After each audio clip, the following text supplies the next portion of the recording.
Fala galera, seja bem-vindo a mais uma videoaula e hoje iniciaremos o estudo de um novo tema chamado bioquímica.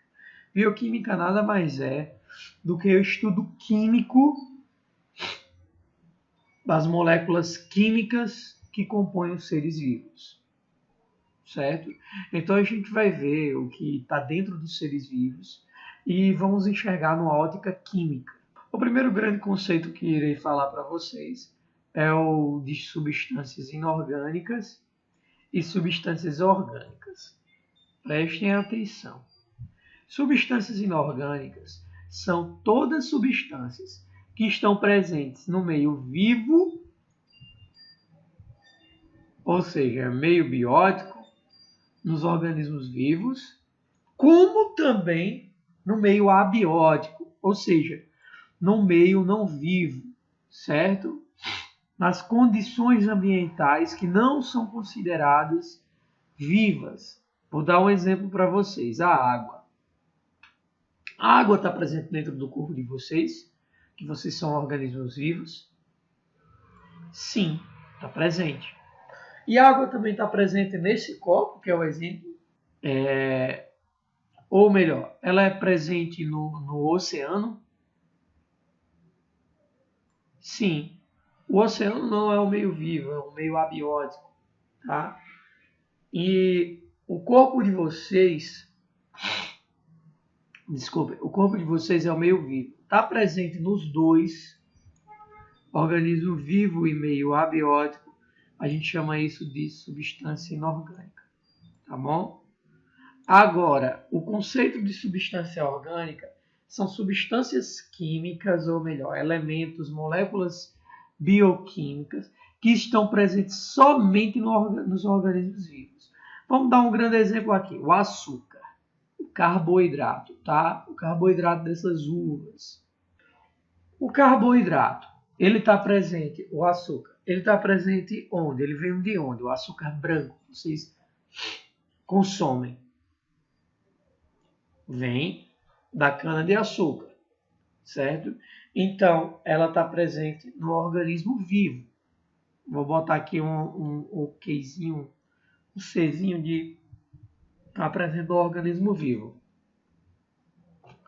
Mas esse açúcar, se você pegar uma pedra, partir ela no meio, você vai achar algum tipo de açúcar?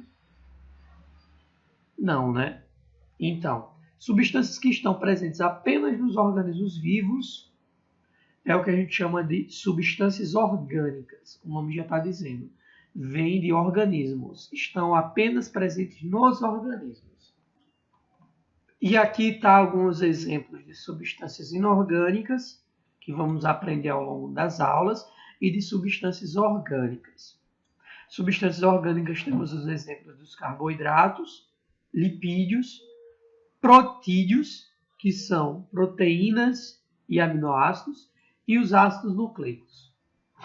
De substâncias inorgânicas, a gente tem o exemplo de água e sais minerais. Continuando. Todo ser vivo, gente, isso aqui agora eu vou falar dos seres vivos, certo? Quimicamente, eles são constituídos dessas moléculas: carbono, hidrogênio, oxigênio, nitrogênio, fósforo, enxofre. Todo ser vivo, sua constituição básica é feita através dessas moléculas, o que a gente chama de uma categoria de CHOMPs, certo? Uma nomenclaturazinha aqui de CHOMPs, que significa que é carbono, hidrogênio, oxigênio, nitrogênio, fósforo e enxofre. Se eu perguntar, professor, em maior quantidade, qual é a molécula? É o carbono. Depois o hidrogênio, depois o oxigênio, depois o nitrogênio, depois o fósforo e por último o enxofre. Todo ser vivo, suas moléculas vão ter essa composição. Ou vai ter o enxofre incorporado, ou vai ter o e assim por diante. Quer um exemplo? A água, por exemplo. A água é feito de 2 moléculas de hidrogênio e uma de oxigênio. E todo ser vivo é feito dessas moléculas, tá bom? Hidrogênio e oxigênio.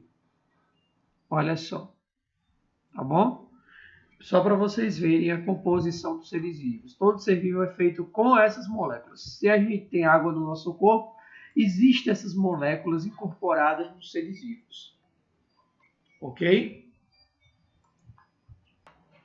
Seguindo em frente, temos aqui a composição geral de moléculas inorgânicas e orgânicas dos seres vivos. Isso na figura A. E o que a gente pode enxergar? Pessoal, se eu perguntar, os seres vivos são compostos em maior quantidade de quê? Substâncias inorgânicas ou orgânicas? Acredito que vocês devem ter respondido de substâncias inorgânicas. Olha só a quantidade de água. Água é uma substância inorgânica. A gente é composto, no caso, nós seres humanos, tá? Desculpe, não, aqui não é o quadro dos seres vivos, mas sim dos seres humanos. Nós seres humanos somos compostos em média de 75% a 85% de água. Depois, em segundo lugar, ganha as proteínas, 10 a 15%. Em terceiro lugar, a gente tem os lipídios, 2 a 3%, que são as gorduras. A gente só tem isso de gordura no nosso corpo.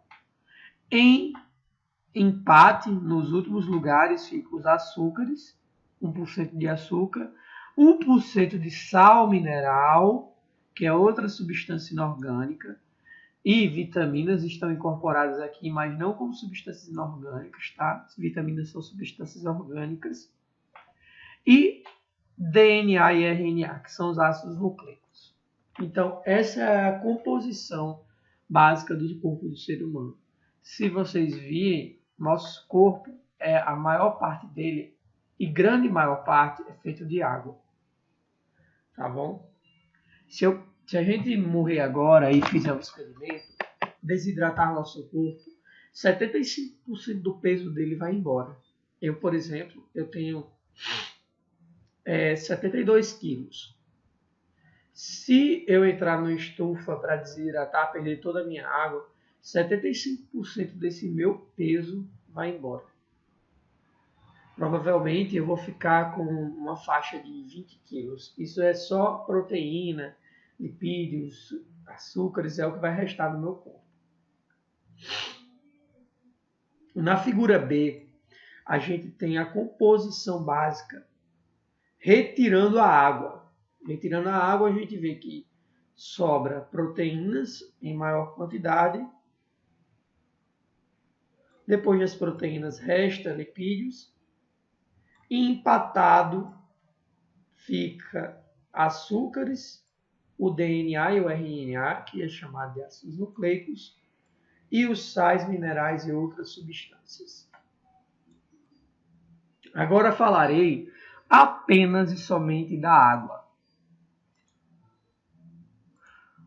Voltando a falar, a água é uma substância inorgânica, porque está presente tanto nos seres vivos como no meio abiótico, certo? E quais são as propriedades da água? Antes disso, gente, eu quero perguntar a vocês. Os cientistas buscam vida em outros planetas. Vocês concordam? Existem categorias de cientistas que buscam vida em outros planetas. E aí, normalmente, para verificar se tem vida, a gente tenta achar um elemento químico nesse planeta. Esse elemento químico é a água. Por que a água ela é tão importante para haver vida? Porque a água é um elemento tão importante para que haja processos naturais que a vida apareça. Nessa aula a gente vai descobrir. A água é o único elemento que ela é considerada um solvente universal. A água é o único elemento que ela é capaz de dissolver qualquer substância. Se eu jogar uma pedra de sal aqui,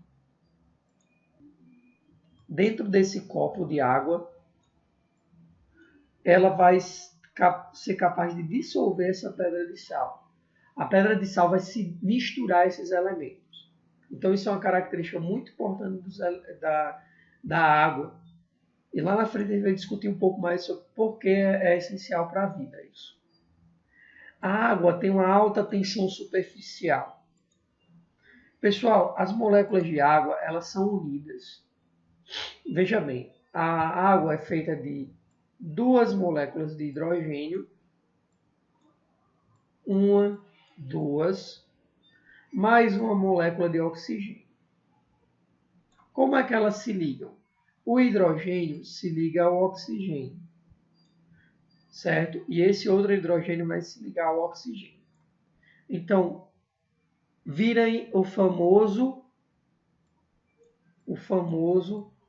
H2O, a molécula de água, ok? Só que tem uma coisinha bem interessante aqui. Toda ligação entre um hidrogênio e uma molécula de oxigênio é o que a gente chama de pontes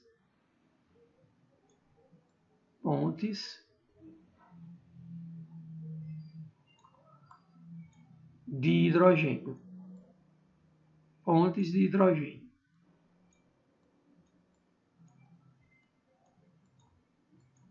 Tá? Pontes de hidrogênio. Chama isso de pontes de hidrogênio. Tá bom? E o que é interessante aqui falar? As pontes de hidrogênio, pessoal, elas são a ligação, uma das ligações mais fortes quimicamente falando da natureza. Elas dificilmente elas são rompidas. Dificilmente a gente consegue romper essas ligações. Olha só, aqui no exemplo, o oxigênio, nesse desenho o oxigênio está ligado, está representado pela bola vermelha. E os hidrogênios estão representados pelas bolinhas azuis. Ou seja, uma molécula de água é 2 de hidrogênio se ligando a uma molécula de oxigênio. Só que, quando um hidrogênio se liga a uma outra molécula de oxigênio para formar a água propriamente dita, certo? Para formar a molécula, formar a água, né? Porque aqui a gente está vendo uma molécula, 2 de hidrogênio e uma de oxigênio. Então, uma molécula se liga a outra através do hidrogênio e oxigênio. Isso só através das pontes de hidrogênio, certo? Ponte de hidrogênio é esse tipo de ligação, uma das mais fortes da natureza. Ela é tão forte, gente, que essas moléculas de água, elas permanecem unidas por constantes quantidades de tempo. Um exemplo disso é esse inseto aqui, ó, que ele está flutuando, caminhando sobre as águas. Por que ele consegue fazer isso? Porque ele não está rompendo, o peso dele não rompe essas ligações. Ele só iria afundar se rompesse essas ligações de hidrogênio, essas pontes de hidrogênio. Isso das moléculas de águas permanecerem unidas umas às outras através dessas ligações de pontes de hidrogênio é o que a gente chama de tensão superficial. Tensão superficial. Alta tensão superficial.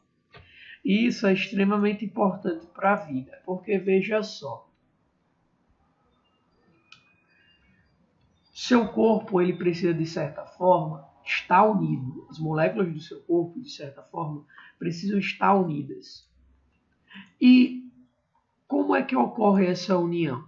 Essa união se dá através das pontes de hidrogênio que existe dentre as moléculas de água do seu corpo. Ou seja, seu corpo ele só não fica caindo os pedaços no chão de certa forma Porque existe uma ponte de hidrogênio, uma alta tensão superficial dentro do seu corpo que não rompe, tá? Que não rompe essa ligação. E assim, o seu corpo ele não fica, de certa forma, caindo. Isso é um exemplo bem fácil de vocês entenderem. Mas um outro grande exemplo é o seguinte. Imaginem que vocês vão comer um pão e como eu disse que a água é um solvente universal, ou seja, quem é que vai ser dissolvido nesse meio? O pão? Ou o pão na água? Ou o pão que vai dissolver a água? Acredito que vocês já responderam. Então, é a água que vai se dissolver, ou desculpa, é o pão que vai se dissolver na água e não a água que vai se dissolver no pão. Isso porque, além de ser um solvente universal, quando o exemplo aqui do sal, né? Quando o sal cai na água, veja ele aqui, ó. É ele que vai se desmanchar, certo? As ligações entre as moléculas de os íons de sódio e de cloro, que é o sal de cozinha, essa ligação é que vai se romper e não vai se romper as pontes de hidrogênio. Ou seja, as pontes de hidrogênio se mantêm firmes pela alta tensão superficial, enquanto que o que vai quebrar é a molécula de sal. Vai separar o íon de sódio e o íon de cloro. Então, essa é uma característica maior da alta tensão superficial também. Ok? Olha só, a água é uma substância polar. O que isso significa? Que ela tem um polo que é negativo, o oxigênio no caso, e ela tem um polo positivo, o hidrogênio, certo? Na verdade, ela vai ter dois polos positivos, tá? A molécula de água não é feita de hidrogênio, oxigênio, só que são duas moléculas de hidrogênio. Então, o hidrogênio é positivo e o oxigênio é negativo. O que significa? De um lado existe um polo negativo, do outro lado existe um polo positivo. Isso permite que toda substância que também seja positiva e negativa, de um lado positivo e do outro lado negativo, se dissolva na água. Aí o negativo ele vai se juntar com o positivo e o positivo se junta com o negativo. Vamos entender de outra maneira. O sal de cozinha, por exemplo, o NaCl. O sódio, ele é positivo. O cloro, ele é um íon negativo, tá? Então, o sal de cozinha é uma substância polar, porque tem dois polos. Quando a água vai dissolver ele, o polo positivo vai para o negativo e o negativo vai para o positivo. E assim essa substância é quebrada, tá bom? E se dissolve. Mas a água, gente, ela não dissolve substâncias apolares. E o que eu quero dizer com isso? Substâncias apolares são aquelas que só contêm polos ou positivos ou polos negativos. Um exemplo disso é os lipídios, as gorduras. Vou pegar um exemplo de gordura aqui. Vou colocar aqui como o nome mesmo, lipídio. Tá? Uma gordura qualquer, um tipo de ácido graxo qualquer. Ou ele é todo negativo de uma ponta a outra, ou ele é todo positivo. Quando a substância é toda positiva ou toda negativa, a gente chama isso de apolar, ou seja, ela não vai ter dois polos, tá bom? Isso significa que, se ela é toda positiva, ela só vai para o lado do oxigênio. Se ela é toda negativa, ela só iria para o lado do hidrogênio. E assim vocês notem que elas só se ligam de certa forma, mas não se desmancham, certo? Só se ligam parcialmente, mas não se desmancham. O ideal é que, se ela fosse polar, o lado positivo fosse para cá e o negativo para cá, e assim ela quebraria, tá bom? Mas vocês vejam então que a água, e anotem isso no caderno, só desmancha substâncias polares, tá bom? Com dois polos e não apolar. É tanto que, se você pegar o óleo na sua casa e misturar num copo de água, você vai ver que o óleo, que é um lipídio, tá bom? Que é uma substância apolar, ou seja, tem dois polos positivos ou dois polos negativos, não se desmancha na água, não se mistura com a água. Ao contrário do açúcar da sua casa e do sal de cozinha, que ambos são polares, ou seja, tem polos negativos e tem polos positivos.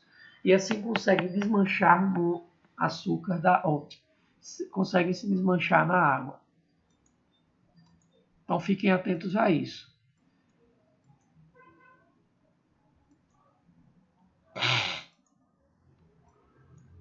Então, a água também tem uma outra propriedade físico-química que é muito importante.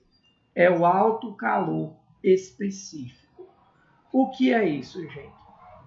Veja bem.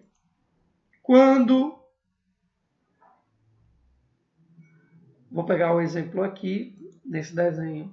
Imagine o Sol. Vou tentar desenhar aqui o Sol. Está muito feio, mas vocês podem compreender. Imagine o Sol. O Sol, ele está esquentando muito essa água, tá bom? Mas demora muito tempo para a água ficar quente ou demora pouco tempo? Eu acredito que vocês responderam que demora muito tempo. O Sol vai gastar muita energia, vai mandar muita energia, tá? E a água, ela vai aquecer com uma lentidão muito grande. Ou seja, vai demorar bastante tempo para que ela aqueça. Isso permite que a água ela demore a perder a sua energia que está ali dentro. O contrário também faz sentido. Se a água estiver quente e o ambiente estiver frio, a água vai demorar a esfriar. Um grande exemplo, gente, é quando vocês estão na praia. Se vocês forem na praia por volta de 7 horas da noite, a água vai estar quente ou vai estar gelada? 7 horas da noite, eu acho que o clima, dependendo da região onde você mora, vai estar já mais ameno, já vai estar um pouco mais frio. Porém, quando você entrar na água, você vai notar que ela está aquecida, vai estar quente. Isso significa o quê? Que ela absorveu todo o calor do dia e agora vai demorar muito para liberar aquele calor de dentro dela. Ela vai estar quente. Já durante o dia, por volta das 10 horas da manhã, vou aumentar o período, por volta de meio-dia, a água vai estar fria ou quente. De meio-dia, se você entrar na água, você vai reparar que o ambiente ele vai estar frio. O que significa que a água está demorando muito tempo para perder aquela temperatura que ela demorou a noite toda para absorver. Ou seja, a água leva o dia todo para absorver a temperatura do dia, que é uma temperatura quente, e à noite ela vai ficar quente, e ela vai perder essa temperatura de modo lento à noite e vai absorver o frio. Essa propriedade em que a água ela demora muito a mudar de temperatura é o que a gente chama de alto calor específico. Ela em si vai segurar esse calor, certo? Ela vai ter uma alta capacidade de reter o calor, tá bom? Isso é altamente importante para a vida, porque imagine que os seres vivos fossem todos feitos de ferro. Ao sol de meio-dia demoraria 30 minutos para que esse ser vivo tivesse altamente aquecido. Ou seja, o ferro ele tem um baixo calor específico, que significa que ele aquece muito rápido e esfria muito rápido. Nenhuma vida na Terra suportaria tais mudanças bruscas de temperatura. A gente precisa que demore muito a temperatura a reagir, a temperatura de dentro da gente, a mudar com a temperatura de fora. É essa propriedade que os cientistas dizem que os seres vivos eles surgiram primeiro na água, porque se lá fora da Terra, no início dos primórdios do nosso planeta, era um inferno de quente, dentro da água era um ambiente mais ameno, porque ela conseguia segurar a temperatura. Então a água é um ambiente propício, por causa que ela não muda enormemente de temperatura, ela demora muito a reagir com a temperatura do meio externo, e isso permite que dê tempo que a vida surja dentro dela. O nome dessa propriedade é alto calor específico. Olha só, gente, uma outra coisa importante sobre a água. Isso como molécula importante para os seres vivos. A água participa de todas as reações químicas do nosso corpo. Como assim, professor André? Olha só. Essas são duas moléculas, tá? Aqui são duas moléculas que estão separadas entre si. Imagine que isso daqui são duas moléculas que estão dentro do seu corpo e que estão separadas entre si. Moléculas de quê? Isso aqui é dois pedaços de carne que estão separados do seu corpo. Só para vocês ficarem, só para ilustrar o exemplo. Para unir essas moléculas, elas também são feitas, tem água dentro delas. Para unir essas moléculas, é preciso que uma molécula de água saia.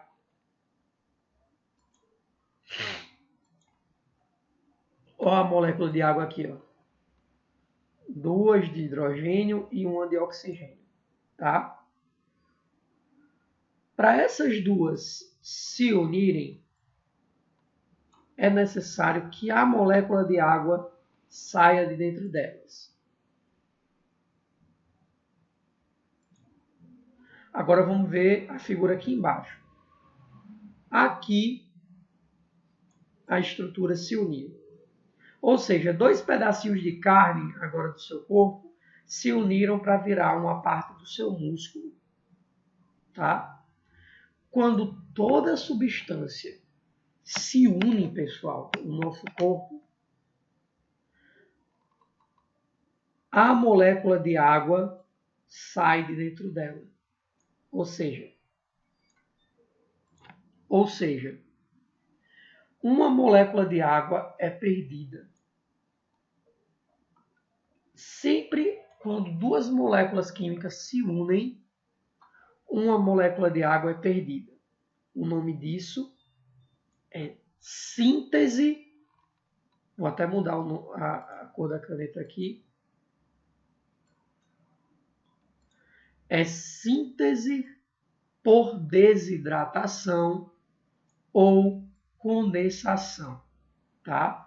É a união de duas moléculas, vai perder uma molécula de água, tá? Sempre, se eu colocar assim um exercício, fulaninho comeu um pedaço de proteína e dentro do corpo dele, os dois pedaços de proteína se juntaram para virar parte do seu músculo. Esse processo vai perder água ou não? Se eu digo que dois pedaços se juntaram, o que acontece? Vai ocorrer, então, vai formar esses dois pedaços, eles vão ficar unidos depois. Mas para que eles fiquem unidos, tá? Virem parte do seu músculo, vai ocorrer a perda de uma molécula de água. Isso é síntese por desidratação. Não esqueçam. Tá? Para se unir tem que perder uma molécula de água. Tá bom? O outro conceito importantíssimo para que a água ela faça parte de todas as reações do nosso corpo, do corpo dos seres vivos, é que agora temos o processo contrário. Temos uma molécula completa, ela está completa aqui, ó. Por exemplo, aqui é uma molécula de açúcar, sacarose. Agora eu quero quebrar ela no meio. Para quebrar ela, eu vou ter que pegar uma molécula de água e unir a ela. Eu, quando vou unir aqui, ó, a água, ela quebra. A água não é um solvente universal, então a água se une a ela e ela quebra, ela dissolve essa molécula em dois pedaços. Um de glicose e um de frutose. A gente vai entender o que é cada tipo de pedacinho desse aqui lá na frente. Mas eu quero só que vocês entendam o seguinte. Imagine que vocês vão a um rodízio de pizza e um rodízio de algum tipo de comida. E comem muito essa comida. Comem muita massa, que é carboidrato. Você concorda que seu corpo ele vai ter que quebrar essa massa, né? Vai ter que dissolver, vai ter que quebrar. E para quebrar, eu estou dizendo que precisa de quê? De água. A água precisa entrar na molécula para quebrar ela. Tá bom? E aí você repara que você está com muita sede. O que significa? Seu corpo está pedindo muita água. Está pedindo muita água para que você quebre essa substância. Essa quantidade de massa que você comeu. Quando você consome muita água, a água entra dentro da massa e quebra ela. Aí faz a digestão corretamente. O nome desse tipo de reação, que é o contrário da outra, a outra perde água para juntar as coisas, isso é que para quebrar as coisas está precisando de água, é chamada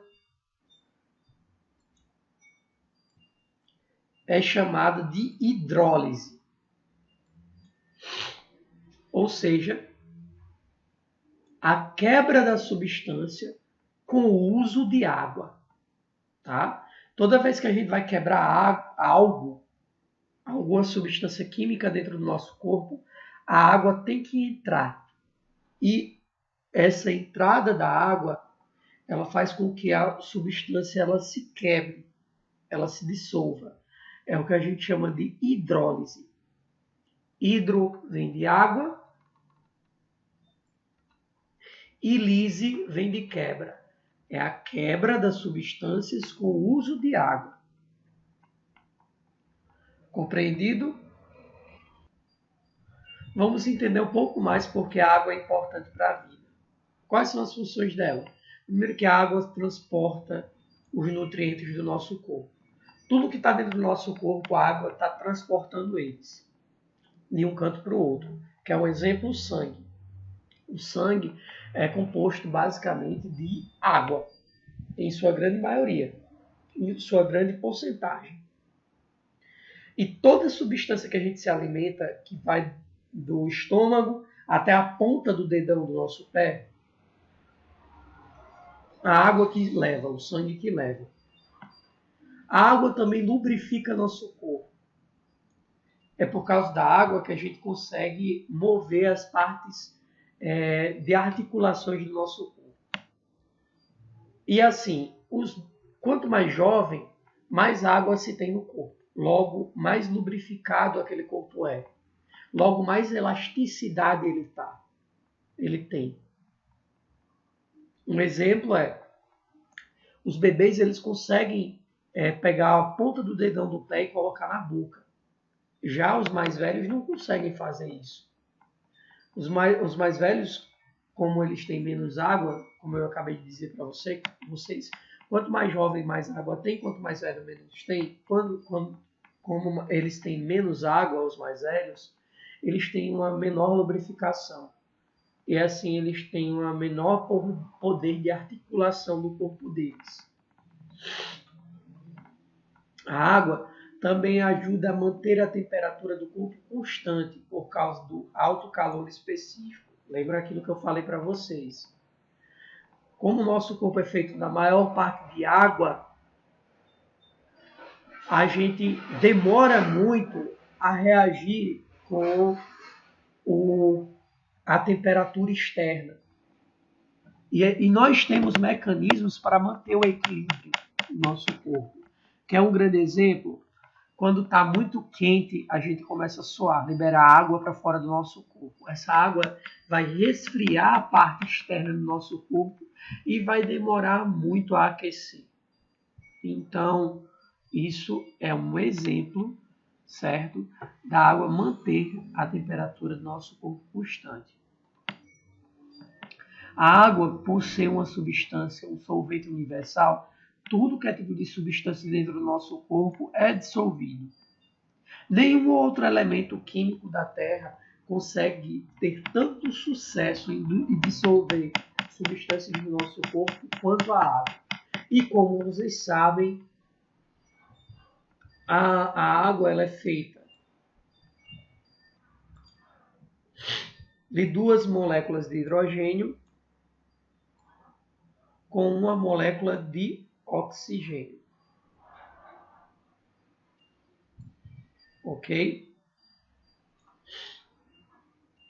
Essa ligaçãozinha aqui entre hidrogênio e oxigênio da própria molécula, a gente pode chamar isso de uma ligação covalente. Agora, quando esse hidrogênio se liga a outra molécula de água, o outro oxigênio daqui,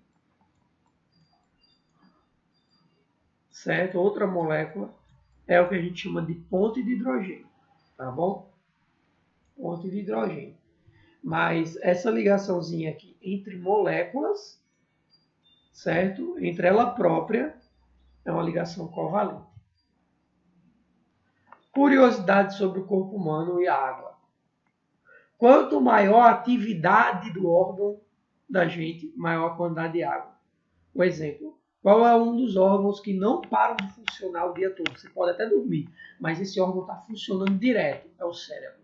Então, quanto maior a atividade, mais a importância dele, maior a quantidade de água. Quanto menor a atividade, por exemplo, dos ossos, os ossos basicamente têm a função de sustentar nosso corpo, guardar sais minerais e ser berço de células sanguíneas. Então, quanto menor a atividade, menor a quantidade de água. Quanto mais novo o organismo, maior a quantidade de água. Certo? Isso para o ser humano. E para a maior quantidade de mamíferos também. Esse rosto flácido que os bebês têm é porque tem muita água dentro deles. Tá bom? E quanto mais velho, menos água tem no corpo. O idoso tem em torno de 50% de água. Olha só que interessante.